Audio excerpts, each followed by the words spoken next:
Alzheimer. Le risque familial augmente même si un cousin est touché. Le risque familial de contracter la maladie d'Alzheimer serait présent, même lorsqu'il ne s'agit pas d'un proche parent mais de quelqu'un de plus éloigné, comme un grand-parent ou un cousin.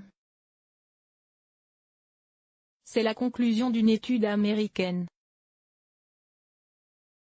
Bien que l'on sache déjà que le fait d'avoir un parent atteint de démence augmente le risque, une nouvelle étude suggère que le fait d'avoir un cousin, un grand-oncle ou même des arrière-grands-parents atteints devrait être considéré comme un facteur de risque en tant que tel. Autrement dit, ça n'est pas parce que nos proches parents n'ont pas été touchés par la maladie d'Alzheimer que notre risque héréditaire et familial est égal à 0.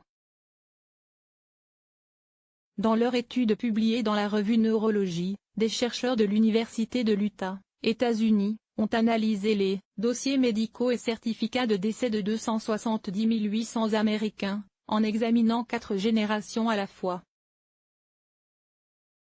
Ils ont calculé qu'une personne ayant un parent, un frère, ou même un proche au 2e degré, grand-parent, atteint de la maladie d'Alzheimer aurait un risque d'être elle-même diagnostiquée 21 fois plus élevé que les autres, sans antécédents familiaux.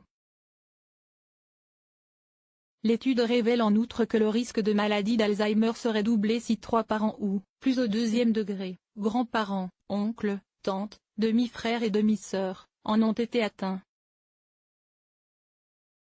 Et lorsque 3 proches au 3e degré sont atteints, comme les cousins, arrière-grands-parents, grand-oncles et grandes-tantes, le risque de démence augmenterait de 43%. Avoir 2 grands-parents atteints augmenterait le risque de 25%. Tandis qu'avoir 2 cousins atteints l'augmenterait de 17%. Nous avons constaté qu'une vision plus large des antécédents familiaux peut aider à mieux prévoir les risques. Ces résultats pourraient potentiellement conduire à de meilleurs diagnostics et aider les patients et leurs familles à prendre des décisions en matière de santé, a estimé Lisa Cannon-Albright, co-auteur de l'étude.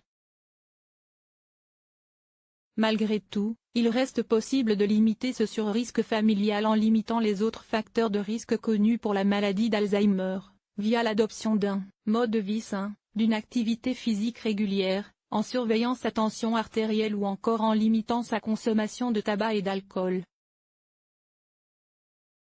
Source: The Telegraph.